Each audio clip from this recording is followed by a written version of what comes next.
Good evening, Elaine Fisher. Elaine is an AUW member of the Jane Addams Virtual Branch and the Naperville Area Branch. Former Program VP of Naperville AUW Branch, retired educator and volunteer leadership trainer, and she will be kicking off the program tonight. Thank you, Elaine. Thanks. Well, thanks, Kate. I'm happy to be talking about this subject. The Me Too movement kind of inspired me to do some research on what kinds of resources are available to cope with all the different levels of harassment in the workplace today. Even though I'm retired, I'm still curious and sympathetic since I've experienced a little of that over my career. Nothing like Hollywood, but certainly things that make it frustrating and difficult sometimes to get ahead in the workplace. And I'm pleased to introduce my co-presenter, Sarah Breithaupt, who is Director of the Youth and Family Services for Lisle Township. And she facilitates the Lisle Township Job Club. She's a licensed clinical professional counselor specializing in career counseling. And Sarah will share her knowledge of current workplace issues, reflecting her work with clients in career transition or dealing with professional and life issues. In addition, she has her own professional experience in two career fields, journalism and mental health. So let's get started. Here is an overview of the webinar topics we will cover related to women surviving in the 21st century workplace. We begin with knowing yourself. Second, have confidence in your ability, just like men do. Then pushing the envelope by engaging and leaning in. And we'll spend some time looking at aggressions in the workplace and strategies for survival as defined in the Feminist Fight Club. This is an excellent resource. And we'll summarize some additional resources that could be useful. To begin, I'd like to recommend a video talk by Kristen Pressner. She's the Human Resources VP at Roche, titled, I Changed the World, I'm an Engineer. And the link on the slide, this is one of the things that we will be including in the resource list. We're going to email the document listing all the resources that we talk about tonight, so you don't have to worry about jotting those things down as we progress. We'll send out an email after the webinar. So her 3 points, first is know yourself and be yourself. In other words, be authentic to yourself. Second, know we can do it. Be confident. Men have confidence even when they don't know all the answers, and women need the same level of confidence. Be confident in your work-specific skills, project management, and communication skills. All of these things enable us to do the work, even if we don't have prior experience with every aspect of the job. And thirdly, know the rules of engagement. And you can view the whole talk by following the link on the slide. And these slides will also be posted on the Jane Addams website after the webinar. So let's explore Kristen's point in a little more detail. Know yourself and be yourself. Be authentic.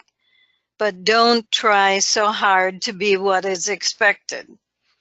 Eleanor Roosevelt faced the challenge of finding her own way to be a first lady and still be authentic to her own self. She succeeded by becoming recognized as a human rights advocate and served as the first chair of the United Nations Human Rights Commission. She was the driving force in creating the 1948 Charter of Liberties. So, be flexible, adapt to a certain extent, but don't flex so much because that will take away from your energy. Find your balance between what's expected and your own capabilities. Know your limits and don't give away your power. Find that sweet spot, that balance to be yourself and meet expectations. And lastly, have your me speech ready. Know who you are, what you can do, and what you value. This can also be called an elevator pitch or a value statement. Her second point, be confident. Know that you can do the job. If you saw the movie Hidden Figures, these three women are role models of confidence in doing a job. They were subjected to dual prejudice due to gender and race, and they were not even considered for some jobs and had to fight for opportunities. So knowing that you can do the job is key. And women often think that they need to be perfect. We don't have to be perfect. Apply anyway if you are well qualified. For example, if you meet 80% of the criteria, go ahead and give it a shot. Don't underestimate your ability. And know the rules of engagement. And some of these are negative and some are positive. Confidence can win over competence. So you must focus positively and proactively on what you can offer. Don't express any doubts about doing the job. Women are well prepared in education. Your role in an interview is to present yourself in the best light. You don't want to use words like lucky or wanting a chance to prove yourself. You need to focus on what you can do and what you bring and contribute to the workplace. The second rule of engagement, rules are not always fair. Success and likability correlate positively for men. However, women who are successful may have a negative effect on their perceived likability.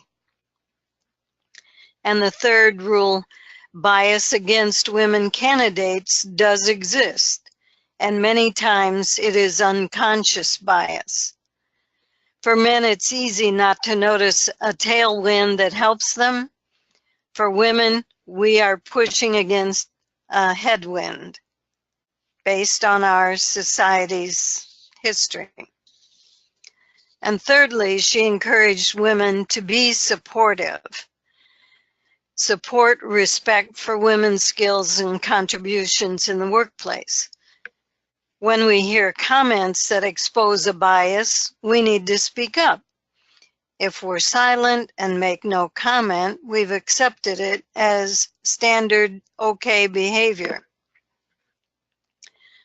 Second, share the lessons you've learned, even if you feel you don't have all the answers. There are too few women executive leaders to mentor other women. And encourage other women to take a risk and move into a new position when you think they can do the job. Kristen herself hesitated and needed encouragement of a colleague to apply for her VP position. Here's an example of engaging. Rebecca West, a British author, journalist, and literary critic, said, "I myself have never been able to find out precisely what feminism is, I only know that people call me a feminist whenever I express sentiments that differentiate me from a doormat. So we need to expect and occasionally demand respect and state your value and skills you contribute. And women may be asked routinely to take notes at a meeting. Taking notes probably diminishes your contributions to the meeting discussions. Do you encourage taking turns for taking notes so that you can verbally participate in the meetings? A recent 2017 Pew Research survey shows upward of 4 out of 10 employed women report experiencing at least one kind of gender discrimination, not including sexual harassment at work. A separate question found 22% of women have experienced sexual harassment in the workplace.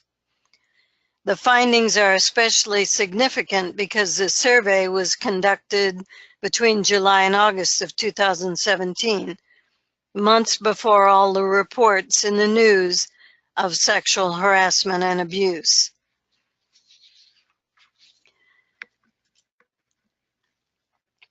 Before we were told to lean in and engage, Dr. Lois Frankel told you how to get that corner office. This New York Times bestseller, which has been a must-have for women in business for 10 years, has been completely revised and updated. In this edition, a recognized expert executive coach, Lois Frankel, reveals a distinctive set of behaviors, over 130 in all, that women learn in girlhood that ultimately sabotage them as adults. She teaches you how to eliminate these unconscious mistakes that could be holding you back, and offers coaching tips that can easily be incorporated into your business skills. She includes a nice girl self-assessment survey, which evaluates how many nice girl behavioral habits you still have. Your score indicates how likely you are to reach the corner office.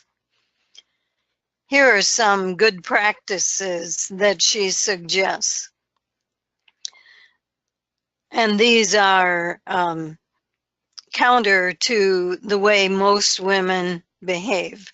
In other words, most women might avoid engaging in office politics, but she is saying you should engage, because if you don't play the game, you can't possibly win. Second, we should stop multitasking. Just because you can do something doesn't mean you should do it. And we should negotiate. Women may equate negotiation with confrontation, but that should not be our perspective. Everyone has the right to negotiate and discuss options, and women need to do that more. And this one is probably obvious. Avoid inappropriate use of social media. Once it's out there, it's hard to get it back. And stop asking for permission.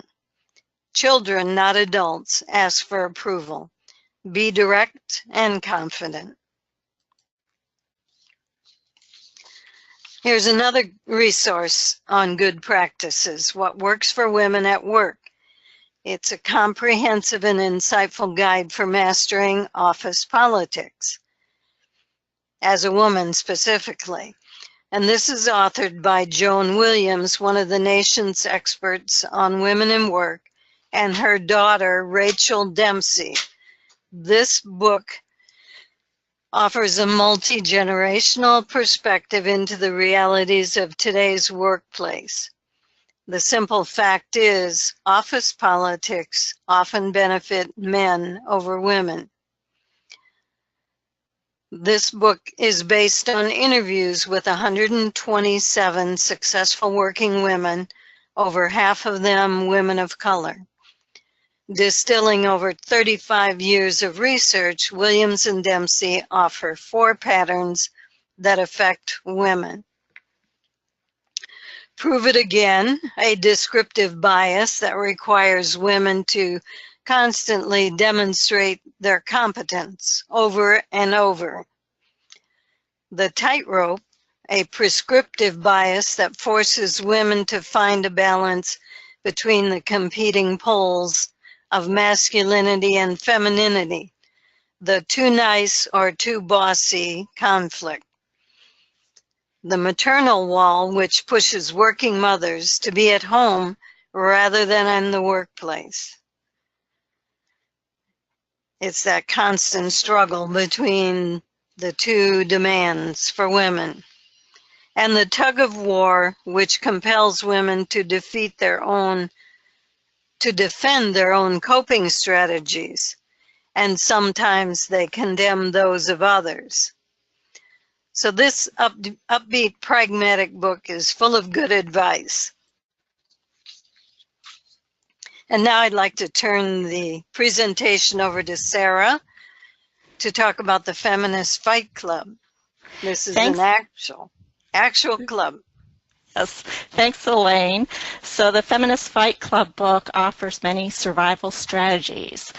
Part manual, part manifesto. The book, The Feminist Fight Club, is a humorous yet incisive guide to navigating subtle sexism at work and provides real-life career advice and support for a new generation of professional women. It is based on a real fight club, but without the fighting and without the men. Every month, the women would huddle in a friend's apartment to share sexist job frustrations and trade tips for how to tackle them. But the problems of today's working world are more subtle, less pronounced, harder to identify, and harder to prove than those of their foremothers. These women weren't just there to vent, they needed battle tactics, and so the Fight Club was born. The book offers practical strategies for how to strengthen her female comrades to fight patriarchy every day. We've selected some of them to share with you, but you will want to add this book to your reading list. The author, Jessica Bennett, is an award-winning journalist and critic. She's a New York Times columnist covering gender issues, culture, and millennials and language. Also, she is a former staff writer at Newsweek and a contributing editor for leanin.org, where she is the co-founder and curator of the Lean In collection, an initiative to change how women are portrayed in stock photography. So the first survival strategy that Bennett offers is know the enemy. She identifies some of the more egregious personalities we're likely to come up against, such as the man-interrupter, who believes he is smarter and what he has to say is more important, so he interrupts. Men speak more in meetings, usually, and interrupt more frequently. So what are your fight moves? Keep talking, call him out, and ask him to wait until you're done, or physically lean in, as men do, and assert your space, making it less likely you'll be interrupted. The bro-propriator claims all the credit, or credit is assumed, by virtue of being male. Fight back by thank and yank, literally yanking back credit.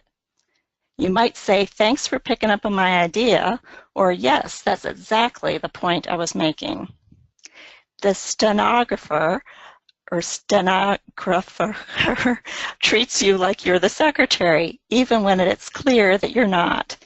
In a countermove, the author cites one woman who explains, when asked, that she doesn't take meeting notes because it puts women in a subordinate position of having to record, not speak. The lactator assumes working moms are less committed, though research shows them to be more ambitious and productive than childless colleagues. They have no time for nonsense.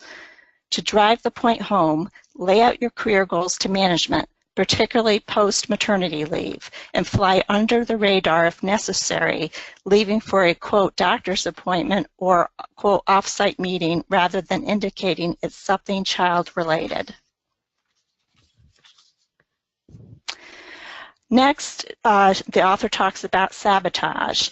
Sometimes we are our own worst enemy and we sabotage ourselves. See if you recognize yourself amongst this list. Are you the office mom?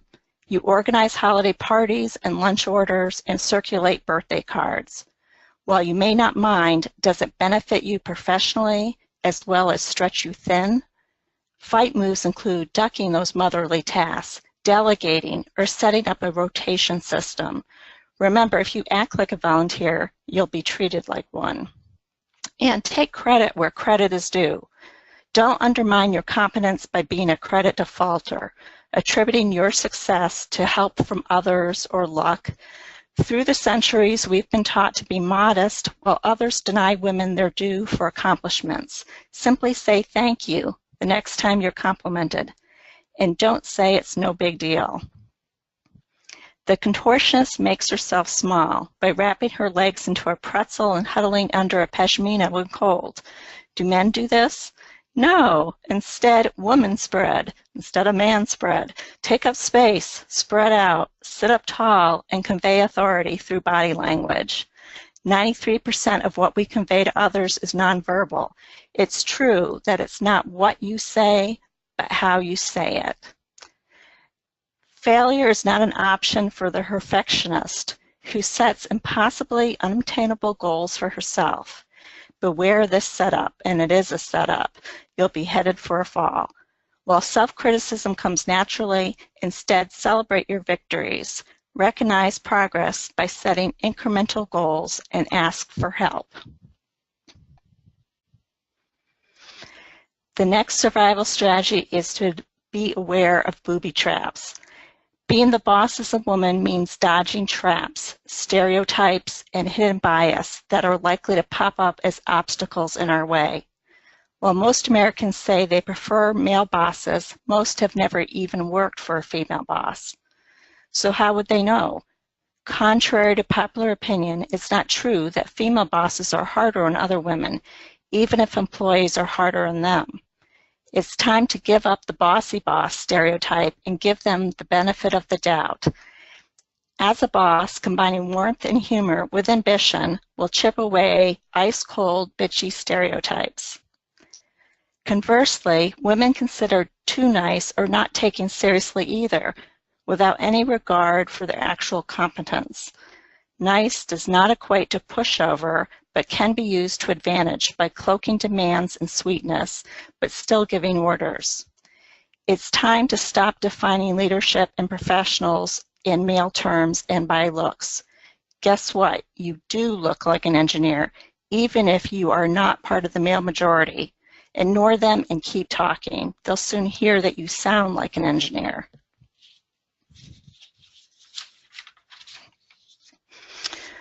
The next survival strategy is get your speak on. As women, we are more powerful than we may realize, but that's not always reflected in the way we speak. Remove weak language from your vocabulary, like sorry, or like this, or whatever. The most powerful thing a person can do is to improve the way they communicate. Your goal should be to own the room.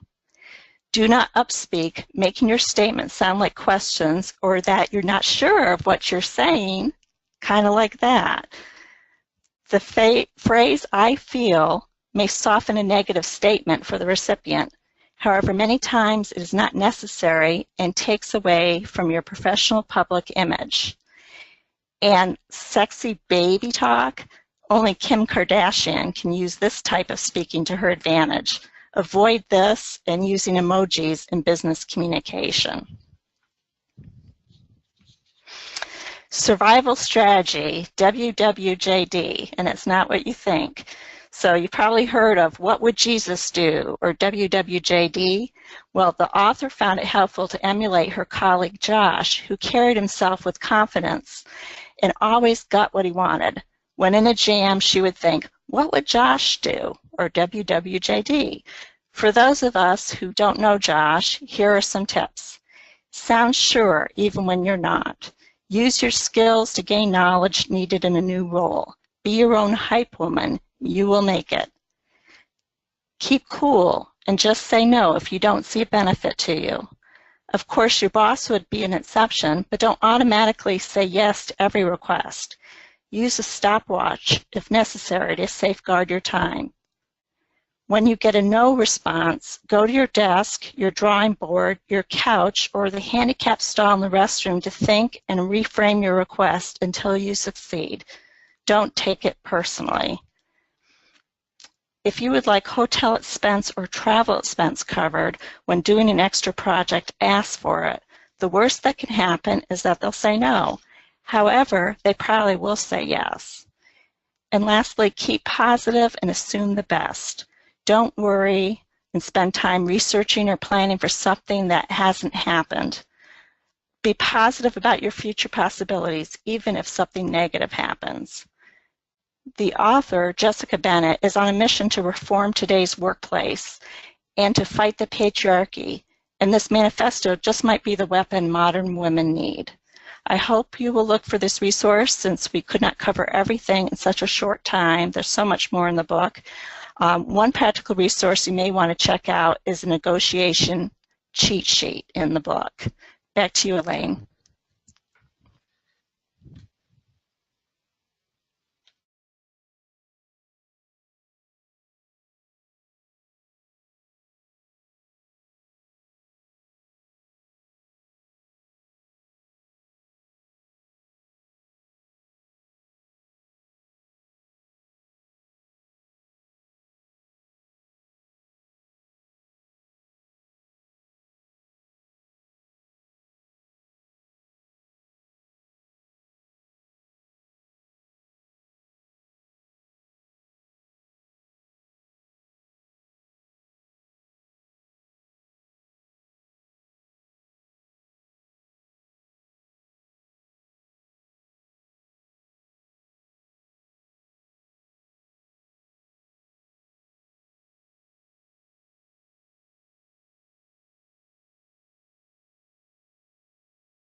We seem to have lost Elaine. We can go on to questions now if anyone has any questions. They could write them in the chat box.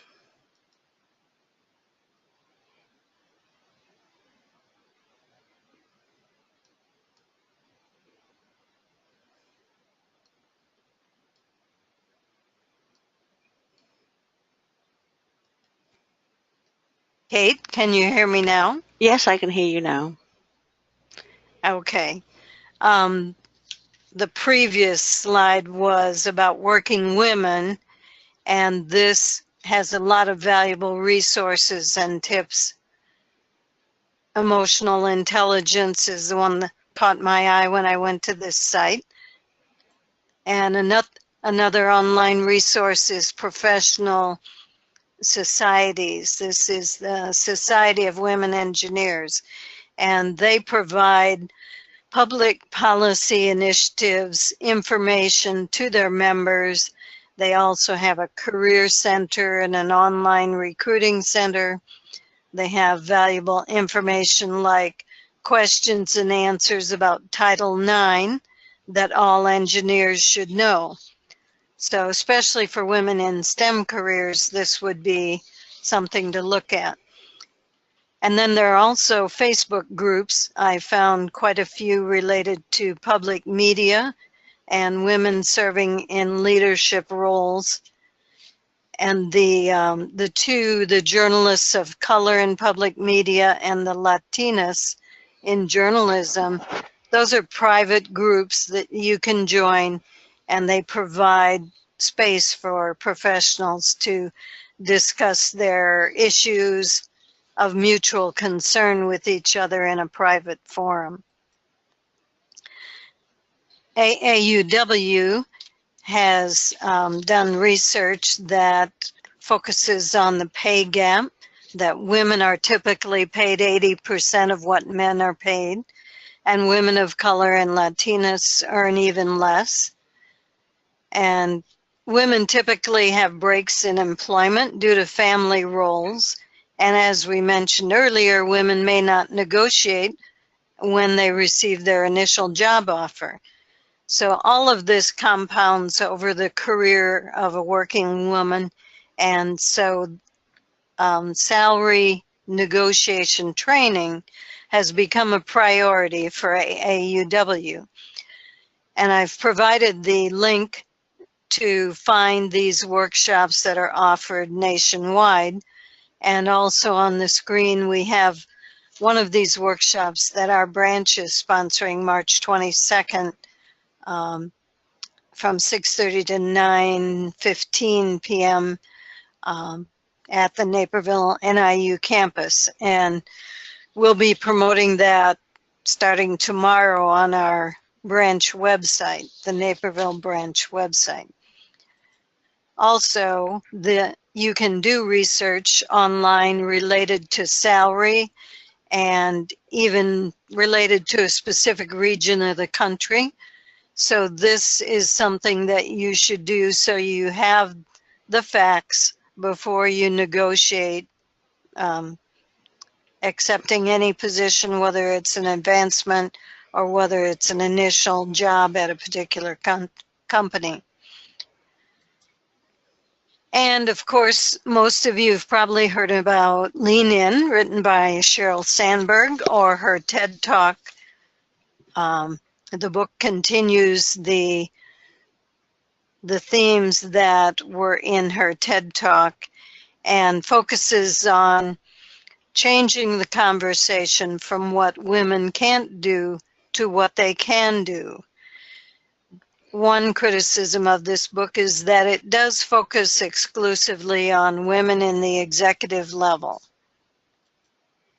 And The Confidence Code, this is another book that I would recommend by the authors, best-selling authors of Womenomics. And this provides information and a practical guide to understanding the importance of confidence and learning how to achieve it. This, we've mentioned earlier several times that women fail to demonstrate confidence. Also, there is a Pantene ad that we're going to take a quick look at that demonstrates some of the unconscious bias in perception of women versus men.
So now I think we're ready for questions from the chat box or comments.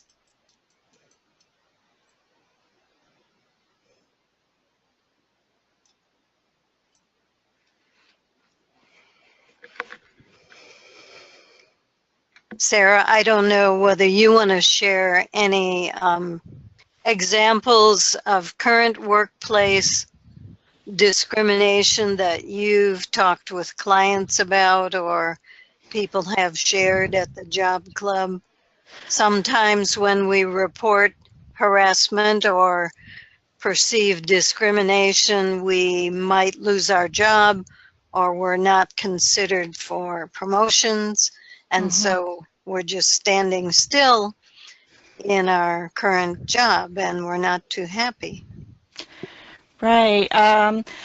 I can't say that anyone has really shared anything like that, say in Job Club, although, you know, sometimes when people don't get a job, they really personalize things and they wonder, what did I do wrong, or am I too old? So some women may wonder, you know, about their work history perhaps, and if it was interrupted for family, you know, taking care of family, as women often do. A lot of women are hesitant and fearful in terms of going back into the workplace if they've had a gap, and if employers will look, hold it against them if they haven't worked for a while. And so many recruiters really focus on what you've done most recently and really focus on if you have a gap as being a problem. So I think that's one way things can show up. But unfortunately, when people worry about some of these things too, they can make it more of a barrier than it may actually be, because you haven't lost your skills. So I can see that. I see that happening in Job Club and with my clients. One thing that I experienced, I was transitioning to a different job and I was 50 years old and I was experiencing kind of a combination of age discrimination and sex discrimination, because women are expected to continue looking young and vibrant, and a man who has a little gray hair is considered perfectly okay. So I was going on interviews and, you know, never getting past the first interview, you know, getting that second interview to be in the finalist category seemed to be harder to achieve because I was older, I think, because I had more experience, I had the skills, those things were the same, but my rate of success was not as high as the last time I was trying to find a new job. Mm-hmm. Right, and so I often work with clients too about taking things like your graduation dates off of your resume and only going back 7 to 10 years if possible, because you want to get your foot in the door. Once you get your foot in the door, hopefully you can sell yourself. So to take away some of those obvious signs of your age, if that's something of concern. Mm-hmm. The other piece of advice that I read was that you need to demonstrate that you're active, you're physically fit, you're energetic, you're not losing your touch, so to speak, in the interview. I mean, it's a very, you're dealing with this unconscious bias against perhaps the appearance of an older woman. And I don't think that it was that I was expecting an outrageous salary because of my experience.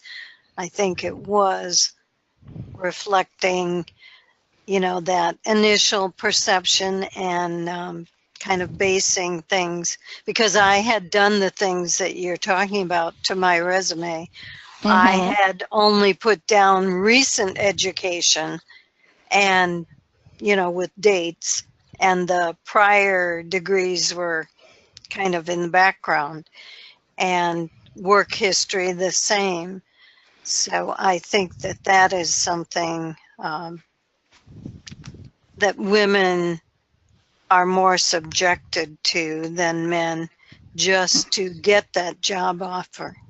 Yeah, and another thing too to kind of help bridge those kind of gaps is to show that you're up with the latest technology and to demonstrate that as much as possible on your resume and in the interview, you know, talking about maybe you did something with social media to help promote your company or to help promote a program or whatever, to also include like a URL for an online portfolio, you know, your Twitter handle, things like that. That can also help to show that, you know, you're still up doing, you're doing things just like somebody maybe 30 years younger than yourself. And then I think a lot of it is attitude as well. If you can project a more youthful enthusiasm and things like that, because I've certainly seen many older people getting jobs. I recently, within the past year, had a 70-year-old woman who got a full-time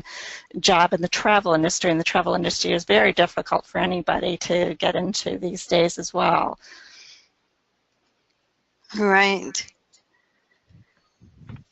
Well, I'm not seeing, I see Laura, their branch is going to be sponsoring a Women's Career Institute with several U of I organizations, so I'm glad to see these resources will be helpful. That's great.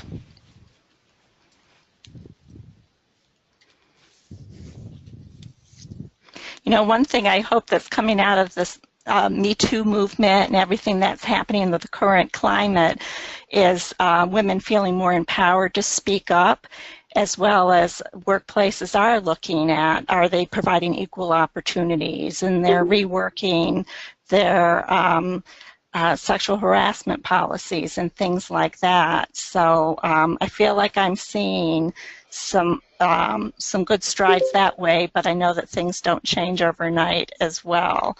But it's a step in the right direction. Mm-hmm. I thought I'd include a link to auw.org. It's 7 feminist resolutions for 2018, because several of these 7 feminist resolutions include things that are relevant to what you've discussed this evening. For example, number 1 says, know your rights at work. So it says, not knowing what constitutes sexual harassment or what to do once you experience or witness it can deter people from disclosing. So you should know your employer's responsibility to create a workplace culture that discourages sexual harassment. So, and number 3 says negotiate your salary. So you've already mentioned that. And number 4 is support the next generation of innovators. So that's about encouraging STEM, which of course AUW encourages because that increases the potential for women's salaries. Number 5 is help young women find their voices. That's really important because this helps young women increase their confidence. Yes. Well, and I think we mentioned earlier that even Kristen, who's an engineer at Roche, needed encouragement. Women candidates for office need to be encouraged, I think it's 10 times before they run. And so we have a history as women of undervaluing perhaps ourselves, and we need all this encouragement to step forward and go for a new advancement in our work setting, or a new career, or a new thing like running for office, becoming a representative. Yeah, so it was interesting. I inadvertently skipped number 2, which was vote. We want to vote for those women who stand for office, don't we? Absolutely. Yes, and I don't want to skip too many more, but number 7 is get involved. So that involves all of them. So I thought that was a really good post. 7 feminist resolutions for 2018. It's worth reviewing regular intervals and reminding ourselves of them. Yes. Yes. I heard 2 good words in a meeting I was at today that maybe we can take to heart a little bit as well with this, because I think, going back to the idea of sometimes women are too nice and we don't take credit and things like that, is we need to be bold. So the 2 words I heard today is, be an interrupter or be a disruptor. So if we do it appropriately, we maybe can disrupt the patriarchy and the way things are and be bold so we can stand out and get noticed. So maybe those are, if you're thinking about your guiding word or words for the year, that's something you might think about as a woman.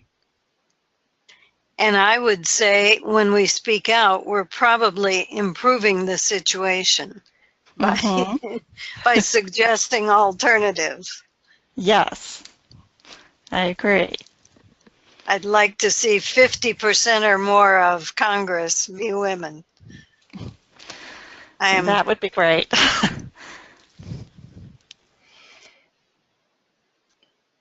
We certainly need new people. Yes, we do. Yes, we do. Well, maybe one of our future webinars will be about encouraging more women to stand for office. I'm hoping that one will. And in the meantime, I thank everybody for attending tonight.